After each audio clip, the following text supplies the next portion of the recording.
and core of the manager's management methodology and the mechanics with which he engages with them on a daily basis, I think that creates that satisfaction.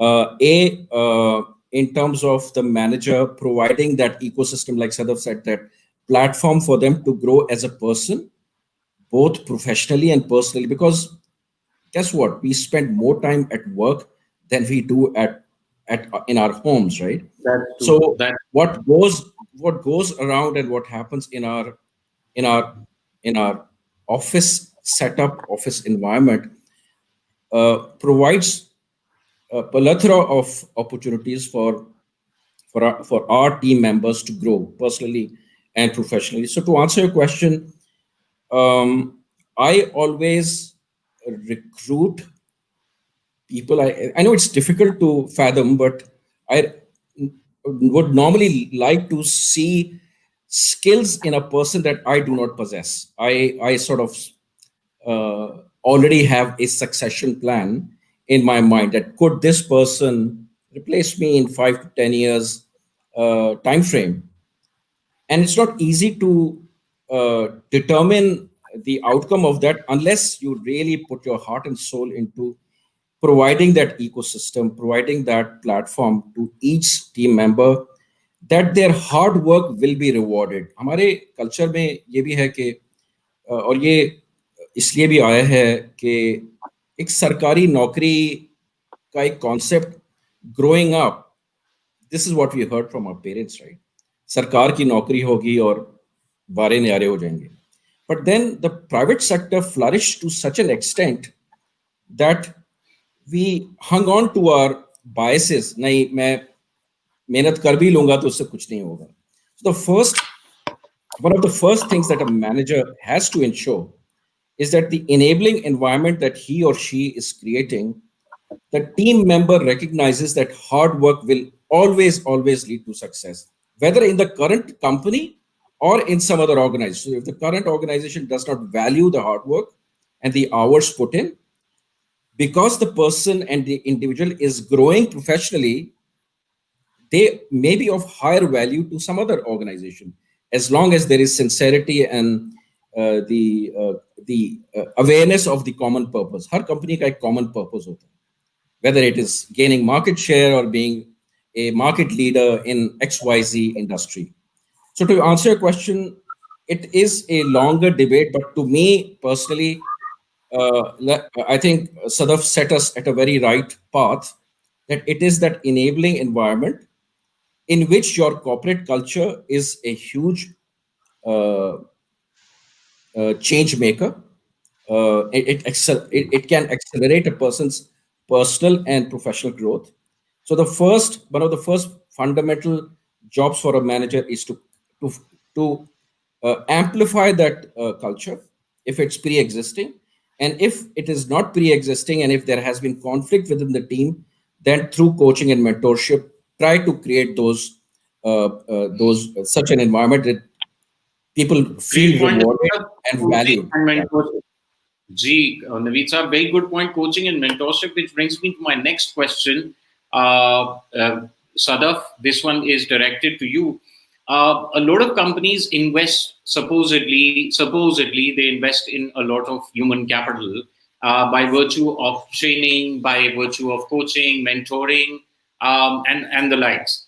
So, and one thing that came out of Naveed's discussion also, वो ये था कि जी अगर वो आपके पास काम करते हैं या नहीं करते हैं, regardless of the fact, and even if they move on to other companies. So how does one take this? Because some companies do not invest in training and coaching, thinking कि जी हम इसके ऊपर ये जब invest करेंगे और ये कहीं और चला जाएगा, हमारे competitor के पास जाके वहाँ पे काम करना शुरू कर देगा, वो skills और वो value add करना शुरू कर देगा. उस चक्कर में हम अपने ecosystem में training, consulting और coaching, mentoring को promote नहीं करते. So a quick answer from Sadaf, and the same answer I would like from Naveed also. Sure. So, definitely, in a lot of organizations, training is considered as an overhead, not as an investment.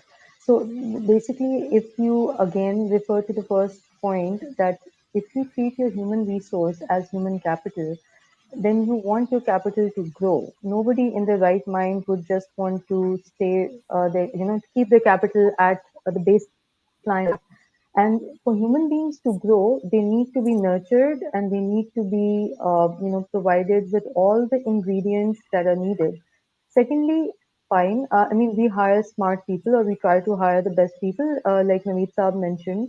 You try to hire, if you're a good manager, if you're an A grade manager, you'll try to hire people who are at least an A grade or maybe A plus, and they would ideally be bringing uh, capabilities and capacities already to the organization, which we feel we lack. So whenever we're creating a team, we want to have synergy.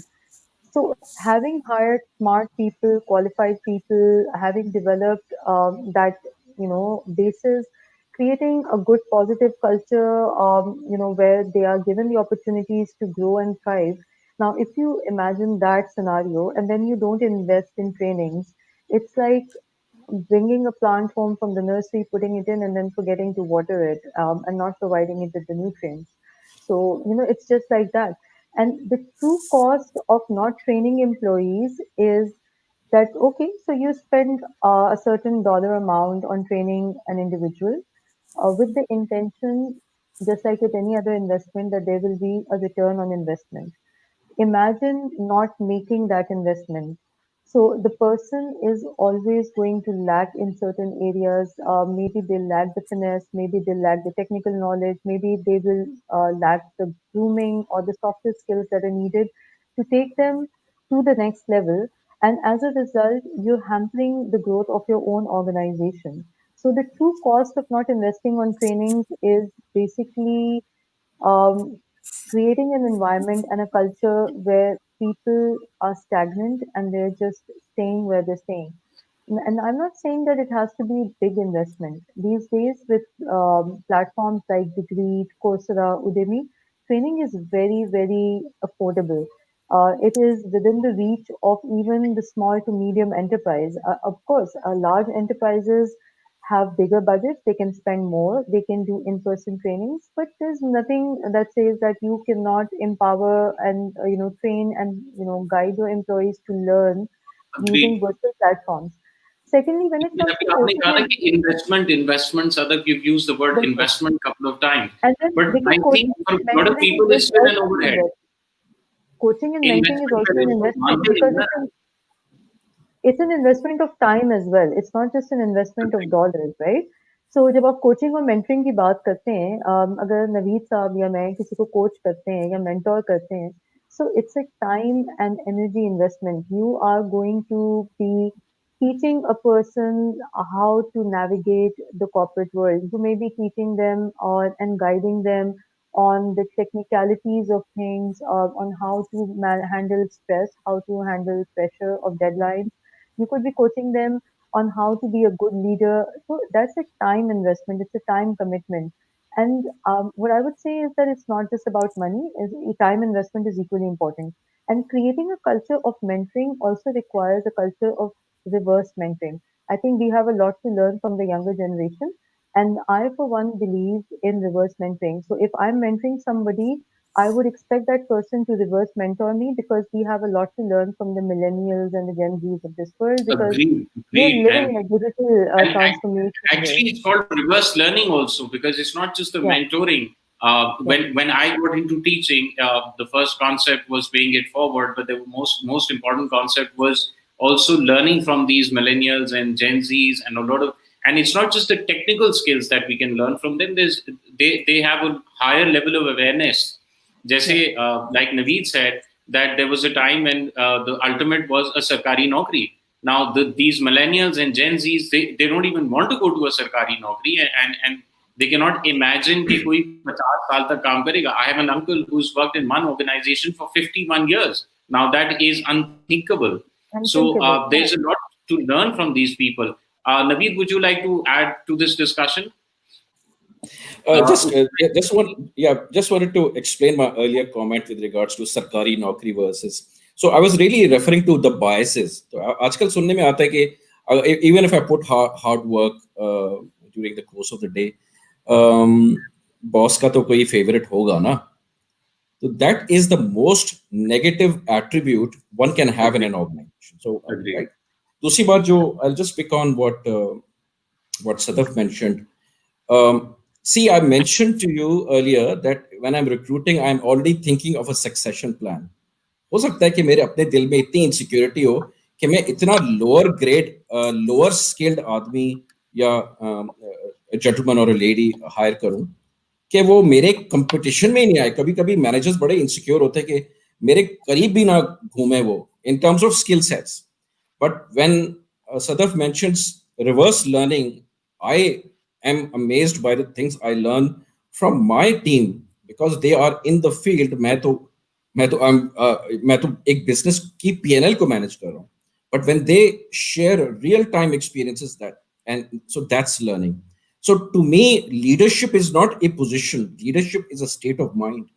And in order for any new hiree to get to that level, um, the enabling environment and the ecosystem that we agreed upon earlier has to have a cadence of trainings, whether it and आजकल work from home, post pandemic, lower cost media are being leveraged to scale up in your skill radically differently, right? And मैं थोड़ी देर पहले एक बहुत ही complex technical solution पे training ले रहा था जबकि मेरी जॉब कंपनी के पीएनएल को मैनेज करना है.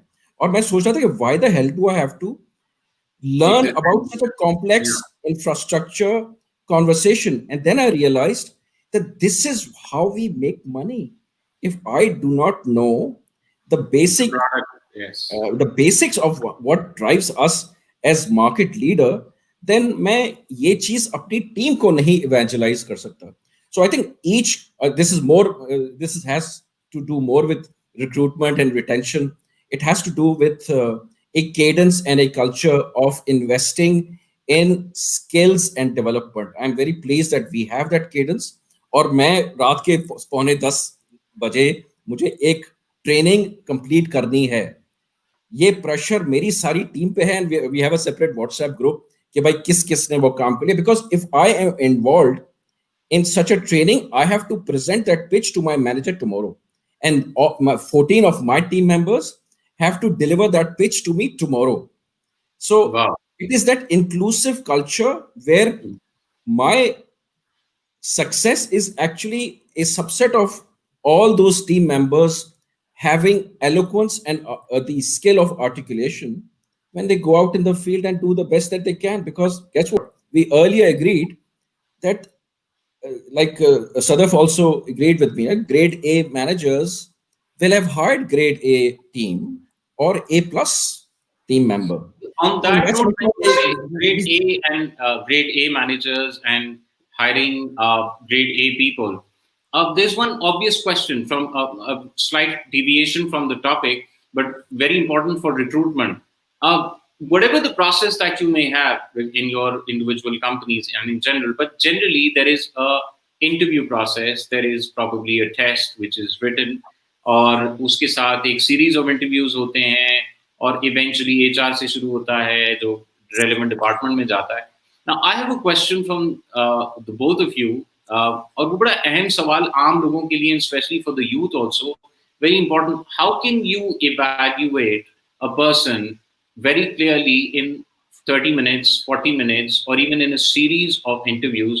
How can you evaluate the person that if that person is the best fit for your culture, for your organization, and regardless आप executive रख रहे हैं या director रख रहे हैं, and that person will actually contribute to the bottom line? So a quick answer from Naveed, and then we move on to Sadaf. So we have a talent acquisition team. अगर candidates के BIOS एक repository से मेरे साथ share किए जाते हैं तो I am very unconventional in my approach. I normally have a cup of tea, a cup of coffee with the gentleman or the lady who. So this is pre-interview. This is not a formal interview. तो मुझे अगर आप मुझसे ये पूछें कि क्या चीज मैं देख रहा हूँ, it's really sincerity and the skill to articulate oneself effectively. I do not look at academic achievement. I do look at experience. I do look at longevity of a person's stay in an organization. A person who does not spend more than 2 years, if anything less than 2 years, चार पांच jobs every other year आप छोड़ रहे हैं, तो that is the first red flag for me. इससे पहले honesty, sincerity, transparency, ये skill acquired है. इसको गेज करने के लिए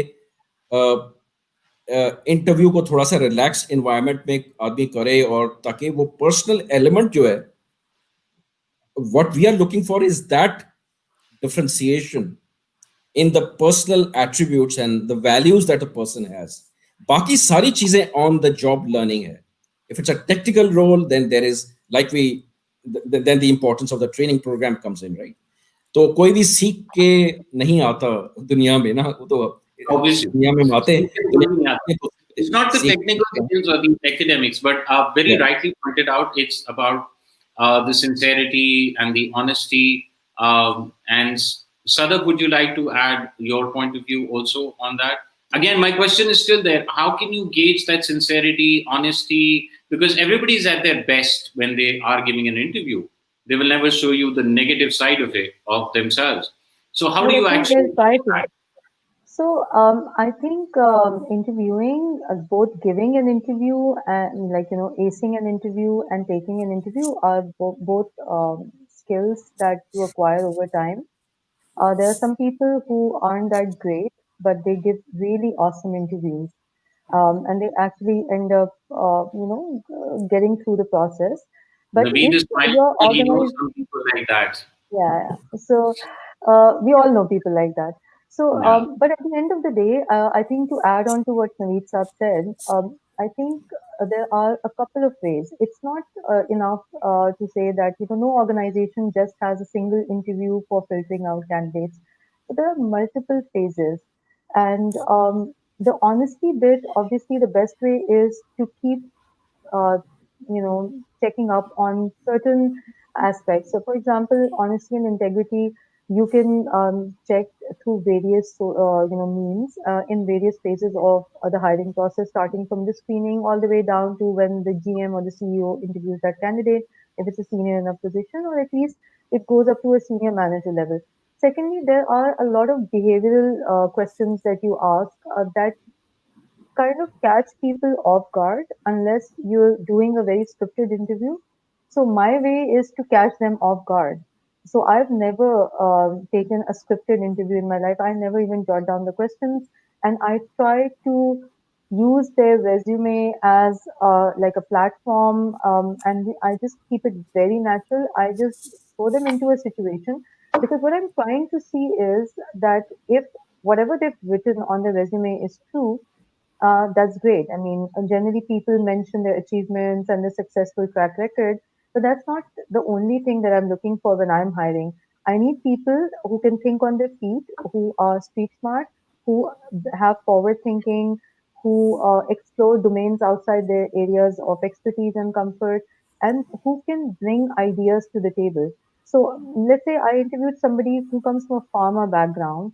Well, I really like that candidate because he was so quick on his feet, thinking and applying the technologies that they've been using in the pharma industry and how they would adapt to a food and beverages setup. And I was really impressed. And I told him, like, take a couple of minutes and think this through and tell me that you take IoT, you take RPA, you take AR and VR, and give me three applications of that in a CSD, like a beverages and a snacks business. And he was like, just, oh, he took 2 minutes and he came up with some really great ideas. So you need people like that because if you've achieved all of that, and if you were instrumental in the successful launch of XYZ projects and products, then and you were a key contributor and had a major role to play. So you were not just following instructions; you were thinking outside the box. So that, and obviously, if you talk about PepsiCo, I mean, we have a very strenuous like hiring process. When I joined last year, not in addition to going through four interviews, I went through a series like a battery of automated tests. and that's pretty normal.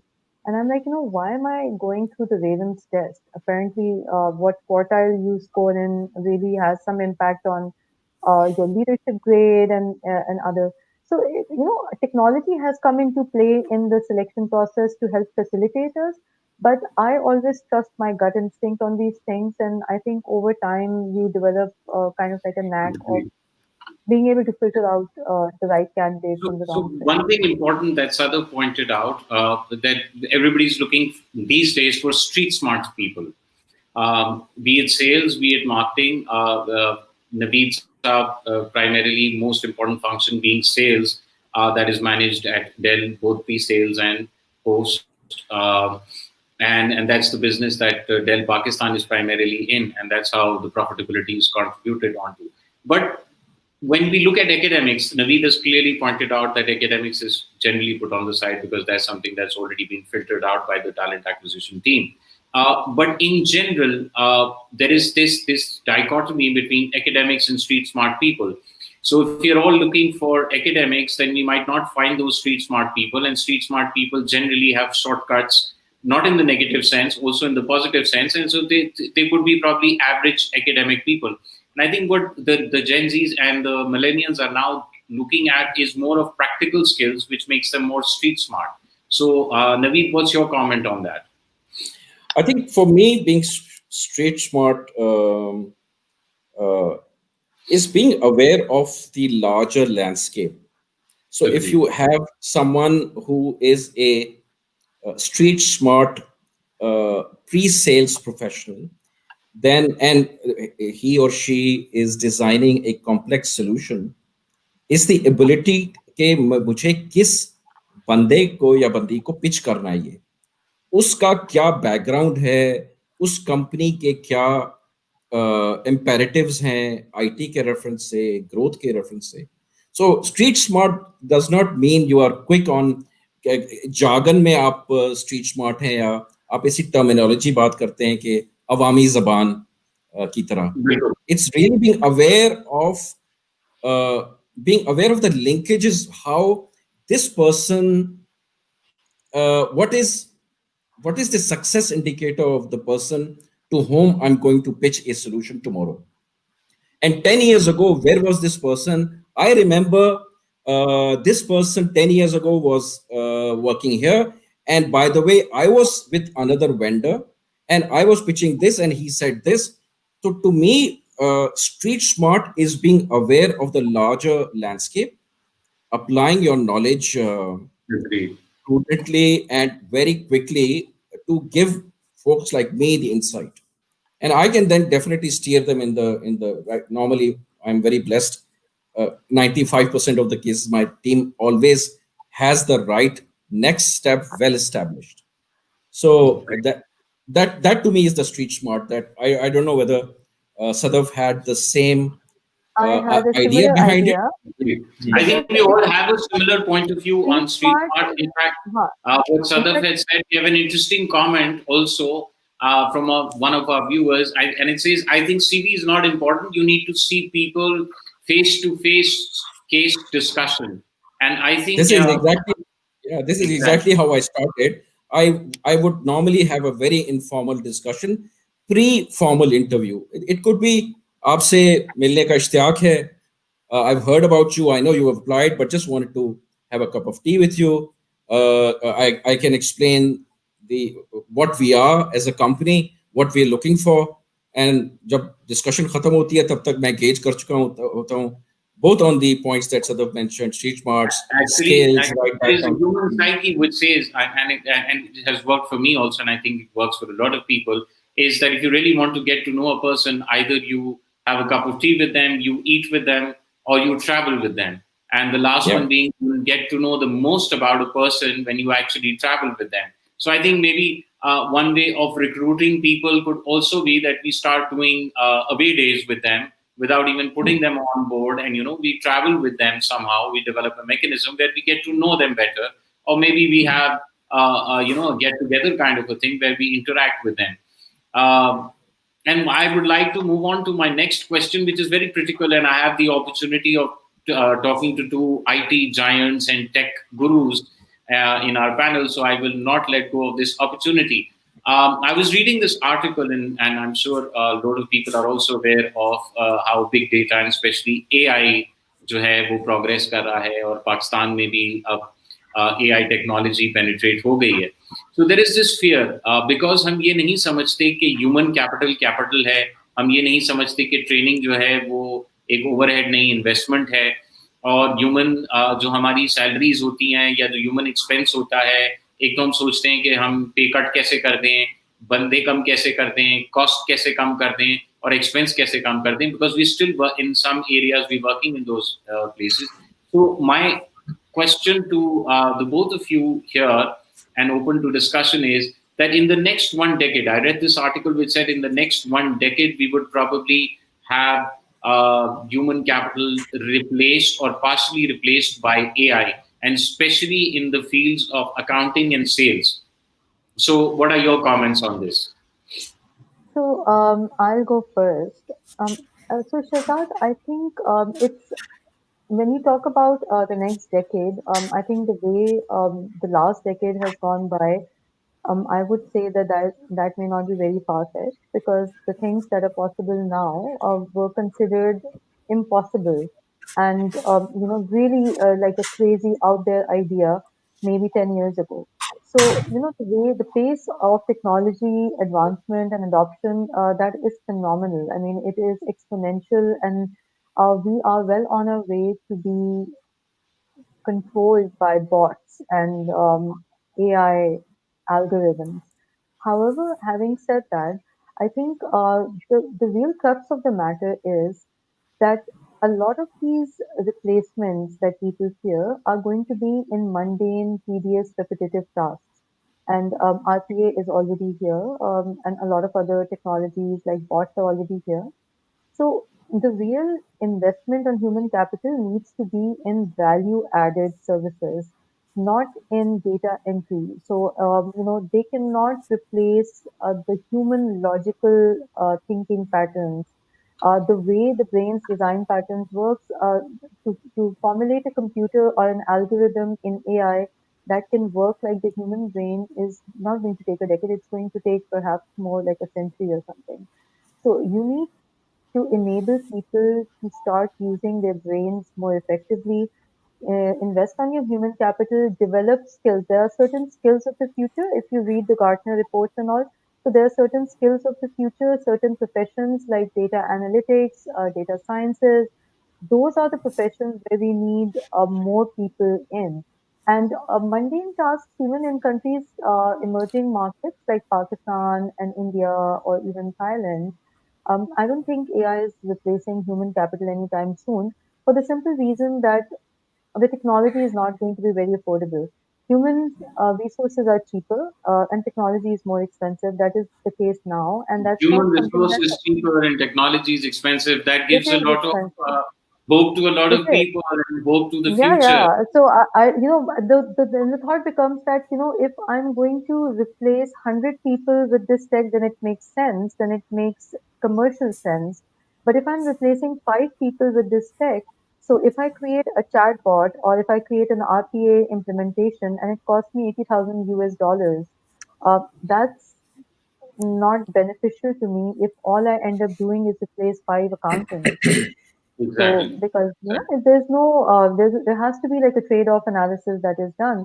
So for emerging markets, no, but for developed economies, that's already started to happen, and people really need to be focusing on what do the kids actually learn in universities. And I again go back to the street smart analogy that I used.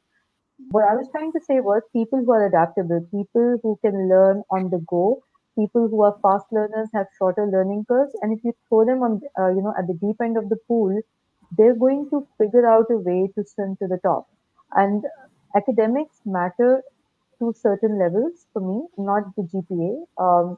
However, the fact that there are certain institutions, and we call them institutions for a reason, certain institutions ingrain certain fundamental core, knowledge bases in the graduates that come out of those institutions. And those fundamentals are what set you up to be street smart and adaptable later on in your career.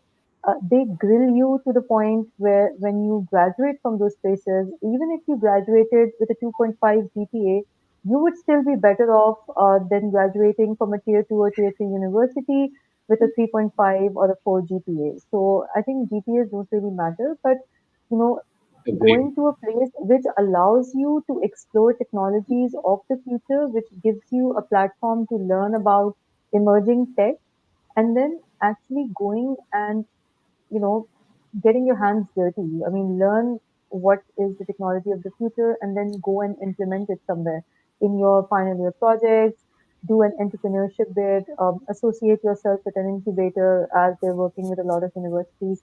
So I think everybody needs to think about what the next gen is going to look like, and definitely not saying that it's going to be an AI invasion or a bot invasion, but slowly and steadily, more mundane and tedious jobs are going to become obsolete and they will be replaced with tech as the tech becomes cheaper for that and more accessible. Great. So, Naveed, my next question to you is the desktop was replaced by the laptop. The laptop is now getting replaced by the mobile phone. Probably the mobile phone will get replaced by something else. But what we notice here is that the human element is still there. It's just the technology that keeps changing. So there's a phrase that people who will adapt to new technologies will never get obsolete. So human capital will never be obsolete as long as they keep updating to the new technology. That's the first part. So in part of updating yourself to the new technology, on the softer side of management, and since you're responsible for profitability, how open are Pakistani organizations? This is not just for your organization. How open do you think are Pakistani organizations towards getting external people, mentors, coaches, trainers, and even consultants to get into their business and increase the productivity and efficiency and enable the organization to create an impact? So how much are we outward looking? हम बाहर से कितना scope देखते हैं कि बाहर से हम किसी को लाएं जो हमें ट्रेन करे या नए आइडियाज शेयर करे, not maybe just technical, otherwise also. Do you think Pakistani organizations are open to that now? I think if traditionally there has been a conservative approach or there has been some hesitation, the local businesses see the key to future success is innovation. Okay, there cannot be one single distinct milestone के इस time frame में आपको एक external trainer की या external technical expert team की intervention की जरूरत है. 24/7 you are constantly getting data. Data is being received by your organization through various platforms, whether it's social media, whether it is through face-to-face interaction with customers. जो बात पहले artificial intelligence की आ रही थी उस पे भी बेसिक टेस्ट क्या था आर्टिफिशियल इंटेलिजेंस को गेज करने का? It was the Turing test, right? Can you ask a question to a box, उस बॉक्स में बेशक एक ह्यूमन हो या कोई एआई की डिवाइस हो, आपको ज्यादा प्रोफाउंड जवाब अगर उस डब्बे से आ जाए जहां एआई की डिवाइस है, then you have achieved that level and caliber and rank and grade of AI. वो स्टेज जिस तरह सदफ ने कहा अभी उसमें टाइम है, और but AI today for me is a methodology of utilizing the data that the company is receiving or you are receiving from various media to get more innovative in your core business. और अगर किसी भी level पे, जिस तरह पहले हम बात कर रहे थे, whether those repetitive tasks are replaced by machines, companies will still need the human capital, would have to re-engineer their skills to target next level of growth, and that will happen with innovation. Innovation can come in several ways, but you need the human mind to think of those possibilities. उसमें machines आपको aid करेंगी, लेकिन आपको शायद lead अभी ना कर पाए. The human mind is still robust enough and vibrant enough to think of those possibilities with regards to how you are successful in your core business. And the second part of the question, how much do you think are organizations outward looking and getting, देखिए हमारा एक fear ये भी है ना कि हमारा data, हमारी information, हमारी चीजें जो है वो बाहर जाएंगी या बाहर से एक consultant आएगा और वो हमें बताएगा. Rightly or wrongly so, a lot of organizations even today are led by people who have a control mechanism or who feel के जिसको हम अपनी जबान में सीट कल्चर भी कहते हैं. So they think that they're doing the right job. So leadership के ऊपर इंशाल्लाह we are going to plan something else and another show because that's a very very important topic. But अगर हमारे पास उस तरह के leaders नहीं हैं तो एक hesitation होता है कि हम वो तो डेफिनेटली देखिए सेट ऑर्गेनाइजेशन की ग्रोथ तो it will be always be stunted and be a function of how innovative the leader is, right? अगर सेठ जो है beyond a certain parameter नहीं देखना चाह रहा, beyond a certain horizon नहीं देखना चाह रहा, तो we can only feel empathy for the and sympathy for that company. But sorry, आपका दूसरा सवाल था. I've outward looking. I mean कि मेरा consultant आके मुझे बताएगा and plus how much of information sharing with external partners. देखिए एक जमाना आज से जब पाकिस्तान में सिक्योरिटी की सिचुएशन थोड़ी सी चैलेंजिंग बहुत ज्यादा थी, अभी इतनी कोई खास इम्प्रूव नहीं हुई, पेंडेमिक ने और चैलेंज क्रिएट कर दिया, तो बाहर के लोग क्योंकि बहुत रिलक्टेंट थे पाकिस्तान को ट्रैवल करने के रेफरेंस से, तो I think that to me, my assessment is that a lot of skill has been developed in country और हमारी dependency अब किसी foreign expert या foreign domain team की नहीं है, उतनी ज़्यादा नहीं है जितनी पहले थी. So companies are always receptive to new ideas if it is in the form of someone traveling from abroad, that is fine. But what I'm saying is हमने जो challenging दिन देखे हैं उसकी वजह से मुझे बहुत ज़्यादा कॉन्फिडेंस है अपने लोगों में कि उन्होंने वो स्किल्स अक्वायर किए हैं कि जो किसी भी बिजनेस को इनोवेशन के थ्रू सक्सेसफुल होने में कारआमद होंगी और वो दरकार भी होंगी और वो इम्प्लीमेंट भी होंगी. आप किसी भी इंडस्ट्री में चले जाएं, अब आपको एक्सपर्ट्स मिलते हैं जो उतने ही केपेबल हैं जितने लोग बाहर हैं. So companies are outward looking, उसमें कोई भी मैं नहीं समझता कोई इतनी कोई हेजिटेशन है. लेकिन हमने जो पहले बात की थी, it will depend on who is running the organisation. तो इस पे अगर आप प्लान कर रहे हैं एक सेपरेट सेशन, तो I think that would be very useful because उस क्लास को हमें ट्रांसफॉर्म करना है, उस लीडरशिप क्लास को हमें ट्रांसफॉर्म करना है to these external interventions and the possibilities. Agreed. If we have a very interesting comment also, which says that it's a continuous process, whether external or internal trainers and Pakistani companies should be open for this. Would you like to comment on this, Sadaf? And especially with your organization, how open are you to external people and external trainers and also new people coming in just to consult? How would your organization and yourself look at it? I think we are very open, and the main idea is that we have a blend of both internal trainings as well as external trainings. You have to think at this in the way that, if you really consider this to be a continuous improvement process, to any organization, especially the bigger the organization, the more stagnant, the risk of stagnation is higher, right? So outward in thinking is always welcome. So we are bringing in consultants for our scaled agile trainings. We're bringing in consultants for a business process engineering activities. And the idea is that leverage the expertise of people who've done it for dozens of Fortune 500 companies, and they have that experience, the exposure they're aware of the risks and challenges and the mitigations of what could be the potential pitfalls. Because in a multi-million dollar project of business process automation or business process reengineering, or if you're completely changing your IT working methodology, let's say from your standard waterfall model to an agile framework at a global scale, and that is something that we've done. So we brought in BCG as a consulting partner. We brought PwC in some cases as a consulting partner, and the idea was that they will hold our hands through the journey towards the transformation that is happening.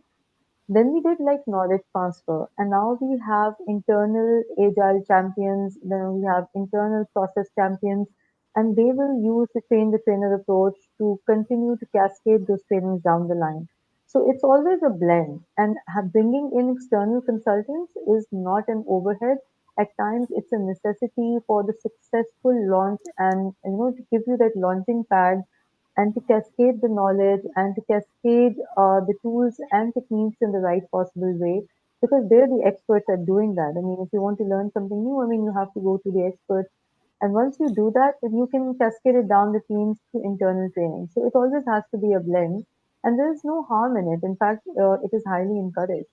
Because, when I look at it, no matter how much hands on work I've done on agile frameworks, I'm still not going to be as adept at certain tools and techniques as a guy whose day job is to be a consultant and he does like maybe three projects in 3 months.